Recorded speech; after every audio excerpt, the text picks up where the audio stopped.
4월 21일 오늘 깜짝 놀랄 만한 소식이 전해졌습니다. 배우 윤여정이 할리우드 신작 영화 개봉을 계기로 해외 매체들과 한 인터뷰에서 큰아들이 동성애자임을 밝혔습니다. 윤여정은 북미에서 지난 18일 개봉한 결혼피로연에서 동성애자인 한국계 남자 주인공의 할머니 역할을 맡았습니다. 이 영화는 타이완 출신 리안 감독의 1993년작 결혼피로연을 리메이크한 작품으로 동성애자인 주인공이 결혼하기를 다그치는 집안의 성화로 위장결혼을 하게 되면서 벌어지는 소동을 그렸습니다. 윤여정은 또한 홍콩 매체 사우스 차이나 모닝 포스트와의 인터뷰에서 내 큰아들은 2000년에 동성애자임을 커밍아웃했고 뉴욕이 동성혼을 합법화했을 때 결혼식을 했다. 웃으면서 지금은 아들의 동성 배우자인 사위를 아들보다 더 사랑한다고 말하기도 했습니다.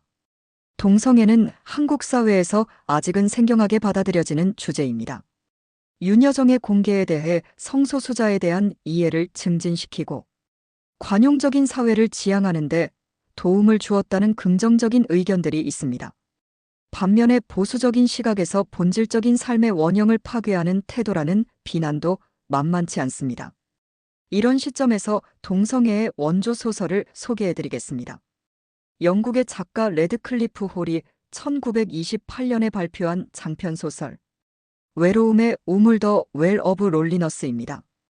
이 작품은 출간 당시부터 사회적으로 큰 반향을 일으켰으며 영국에서는 한때 금서로 지정되기도 했습니다. 하지만 동시에 이 소설은 퀴어 문학사에 있어 전환점이 되었고 성적 소수자들의 목소리를 본격적으로 문학의 영역에 들여온 중요한 작품으로 평가받습니다.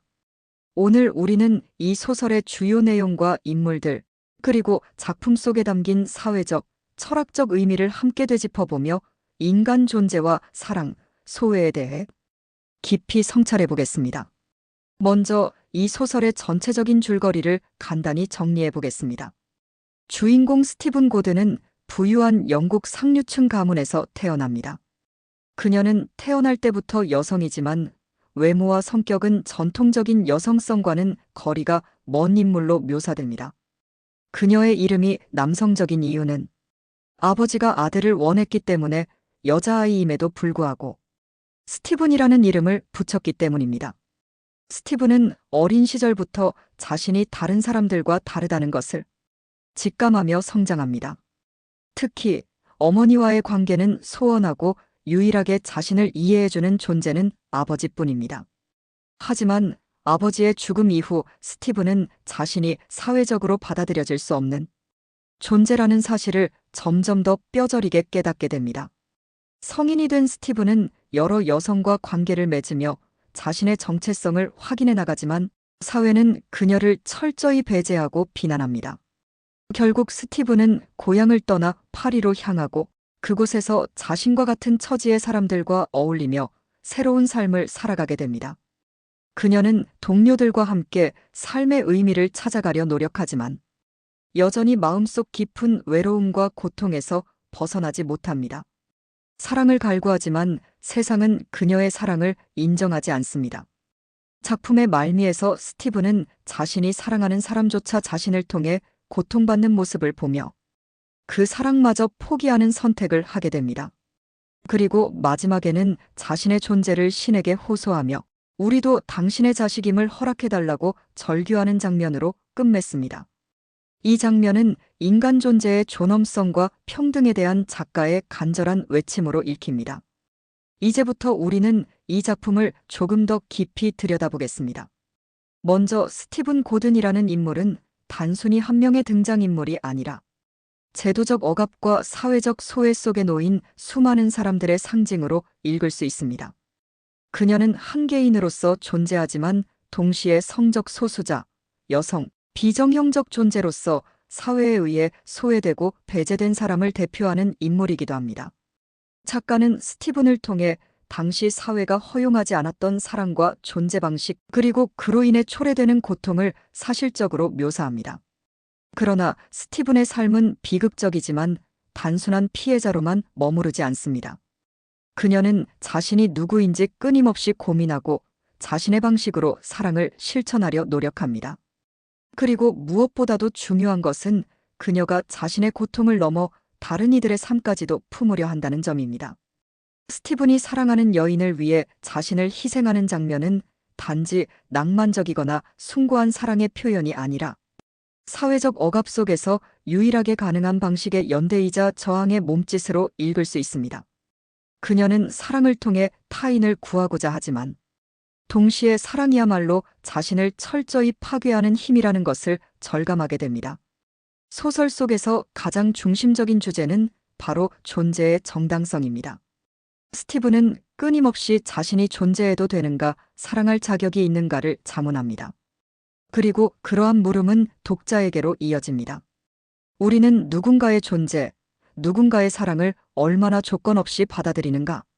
이러한 질문은 이 작품이 발표된 1928년뿐 아니라 지금 이 순간에도 여전히 유효한 물음입니다.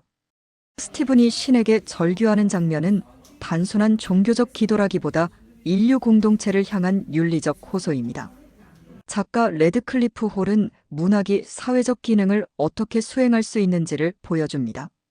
그녀는 단지 이야기를 서술하는 것이 아니라 그 이야기를 통해 독자에게 윤리적 각성을 요구합니다.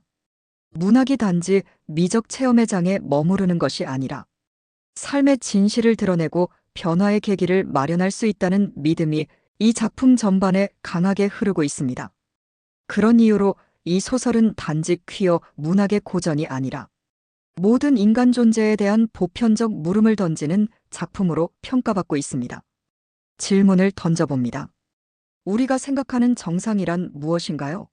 그리고 그 정상에서 벗어난 존재들은 왜 늘 의심과 경계의 대상이 되어야 할까요? 스티븐은 자신이 사랑한 사람과 함께하는 삶조차 허락되지 않았습니다. 그녀의 사랑은 세상의 기준에 맞지 않았기 때문입니다.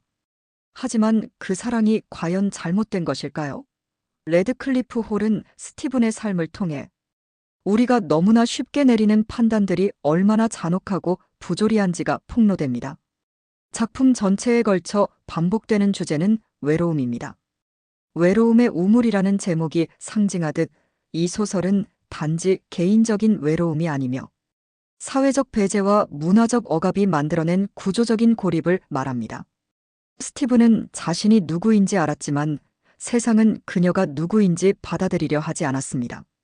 그로 인해 그녀는 우물 속에 갇힌 것처럼 깊고 어두운 외로움 속에서 헤매게 됩니다. 그 우물은 단지 그녀만의 것이 아닙니다. 지금 이 시대에도 여전히 많은 사람들이 그 우물 속에 방치되고 있습니다. 누구도 그들을 끌어올려주지 않기에 그들은 더욱 깊이 가라앉고 있는지 모릅니다.